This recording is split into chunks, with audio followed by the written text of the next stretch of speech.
Hello বন্ধুরা, আজকের রেসিপিটা হলো স্টমাক মেটে আর গলা দিয়ে কষা। এই কষা করব এটা।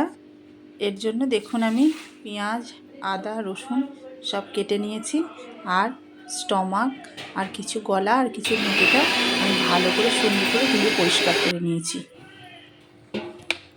এবার কড়াইতে তেল দিয়ে দেবো। দেখুন আমি তেল দিয়ে দিয়েছি।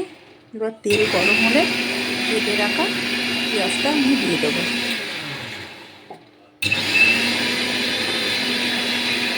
দেখুন বন্ধুরা, তেলটা প্রায় গরম হয়ে এসছে।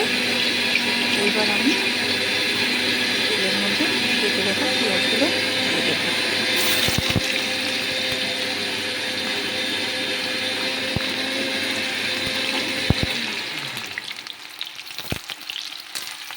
এবার পেঁয়াজগুলোকে আমি একটু লাল লাল করে ভেজে নেব।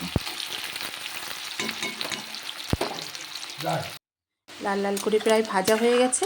এবার দেখুন আমি যে আদা রসুনটা পেস্ট করেছিলাম সেটা এবার দিয়ে দেবো। এবার আদা রসুন পেস্টটাকে আমি একটু নেড়ে চেড়ে ভালো করে কষিয়ে নেব। একটু লাল লাল হয়ে আসলে তখন জিরে লঙ্কা বাটাটা দিয়ে দেবো। তাহলে এই আদা রসুনের যে একটা কাঁচা গন্ধ থাকে সেটা লাগবে না। একসাথে দেওয়াই যায়, কিন্তু একসাথে দিলে তখন একটু অনেক সময় কাঁচা গন্ধ বেরোয়। দেখুন আমার আদা রসুন পেস্টটা পেঁয়াজের সাথে একদম মিশে গেছে আর অনেকটা ভাজা হয়ে গেছে। এবার আমি জিরে লঙ্কা বাটাটা দিয়ে দিয়েছি। এবার আবার ভালো করে মশলাটাকে সুন্দর করে কষিয়ে নেব।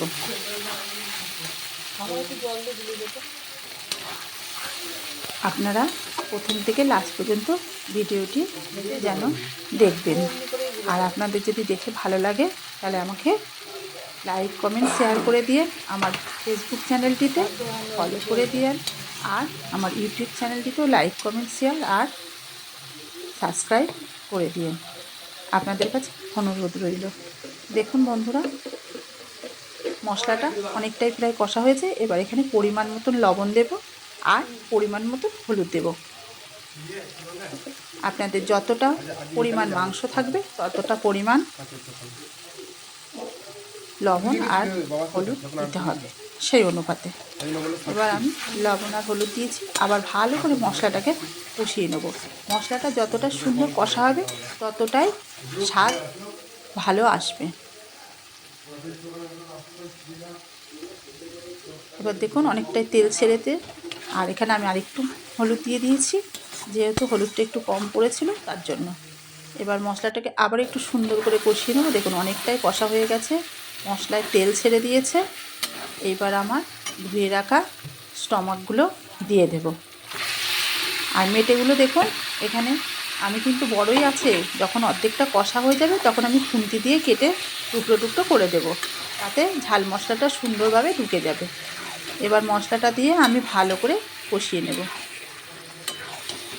এবার একটু ভালো করে নেড়ে চেড়ে কষিয়ে নেব। কষিয়ে নিয়ে একটু ঢাকা দিয়ে দেব। এটা খেতে খুব ভালো লাগে, অনেকেই পছন্দ করেন আবার অনেকে পছন্দ করেন না। আমাদের বাড়িতে আমার ছেলেরা পছন্দ করে, তাই এর জন্য আমি এই স্টমাক আর মেটে চচ্চড়ি করে দিয়েছি ওদের, কিংবা বলতে পারেন কষা। এই দেখুন অনেকটাই প্রায় কষা হয়ে এসছে। আবার উল্টে পাল্টে নেড়ে দেবো।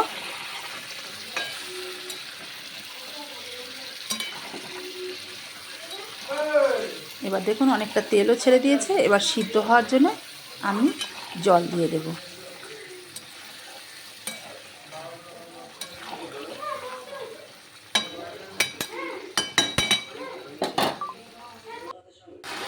এই দেখুন অনেকটাই সুন্দর কষা হয়ে এসছে।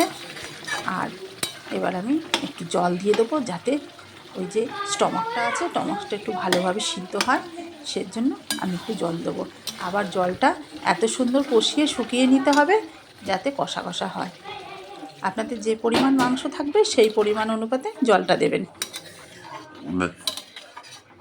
এই দেখুন আমি এখানে কিন্তু খুব বেশি জল দিইনি, যতটা সেদ্ধ হওয়ার জন্য যতটাই দিয়েছিলাম। আর দেখুন কিছুক্ষণ পর আবার ঝোলটা অনেকটাই শুকিয়ে গেছে আর অনেকটাই মাংসগুলো কষা হয়ে গেছে। দেখতে কত সুন্দর লাগছে দেখুন বন্ধুরা। এটা তো আপনি ভাত রুটি সবার সাথেই খেতে পারবেন, খুব খেতে ভালো লাগে।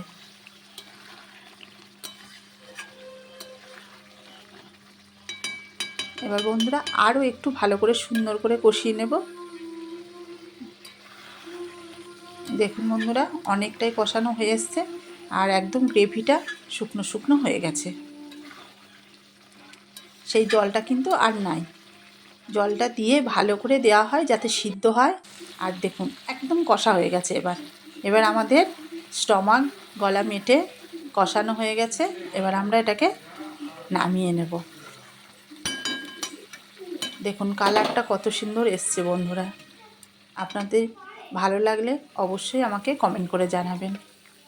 দেখুন বন্ধুরা এবার হয়ে গেছে। আমি এবার একটা পাত্রে নামিয়ে নিলাম। গরম ভাতে খেতে খুবই সুন্দর লাগে। আপনারা এইভাবে বানিয়ে খেয়ে দেখবেন কেমন হয়েছে, অবশ্যই বলবেন। দেখুন বন্ধুরা কত সুন্দর কালারটা এসছে, দেখুন আর কি সুন্দর। আর মেটেগুলোকে আমি ছোট ছোট করে খুন্তি দিয়ে কেটে